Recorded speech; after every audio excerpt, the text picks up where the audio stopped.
New developments overnight. Here's what we know right now. The gunman has been identified as 66-year-old James Hodgkinson from Illinois. He was shot and killed by police. And authorities are now poring over his social media accounts, which are filled with posts attacking President Trump and Republicans, including Congressman Steve Scalise. Scalise, a Republican from Louisiana, is one of 6 people injured in Wednesday's ambush. He remains in critical condition. And last night, as we told you, President Trump and the First Lady visited Scalise at the hospital. The president tweeted that Scalise is in very tough shape, but he is a real fighter. Is that? We have team coverage this morning. Amy on the scene in Alexandria, Virginia, with new details about those terrifying moments on the field. Good morning, Amy. George, good morning to you. You know, it was almost this exact time of day yesterday when, in a matter of moments, this field here behind me went from a group of congressmen who were gearing up, practicing for their big game tonight, to an unthinkable, horrifying scene. Shots ringing out on what was a quiet morning at the ball field. The team practicing early, at least 20 Republican congressmen preparing for their annual charity baseball game against the Democrats. I thought it was a construction site dropping a very large piece of metal. And then the next thing I heard was, run, he's got a gun. The lone gunman sending a bullet into the left hip of Louisiana Congressman and Republican House Majority Whip Steve Scalise. The bullet crossing Scalise's pelvis, fracturing bones, injuring internal organs, and causing severe bleeding. The congressman undergoing surgery immediately. This morning, he is in critical condition and will need additional operations. Shots being fired, and there are people running, possibly victims involved.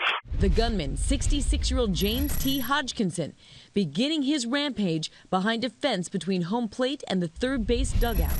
Scalise shot while playing second base, frightened team members taking cover in the first base dugout.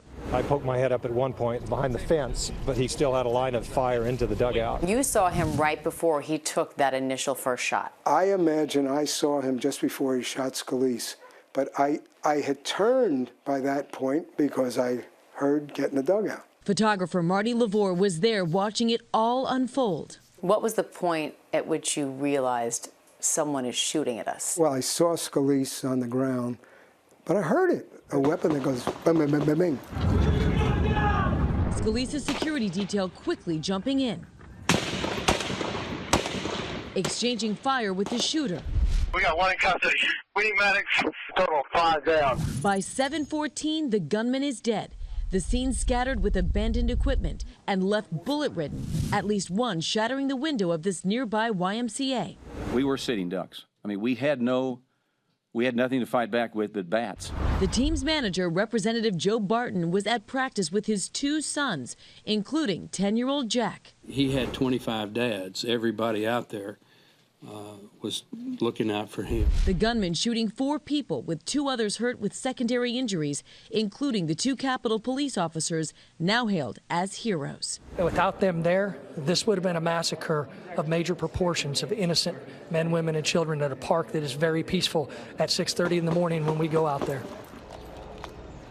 Capitol Hill photographer Marty Lavore told us several times when we talked to him last night how grateful he was for those 2 very brave Capitol Hill police officers who were here on this field protecting the lives of all the men out here. But he stressed to us he isn't just grateful for what they did yesterday, he's grateful for what they do every single day, putting their lives on the line for others.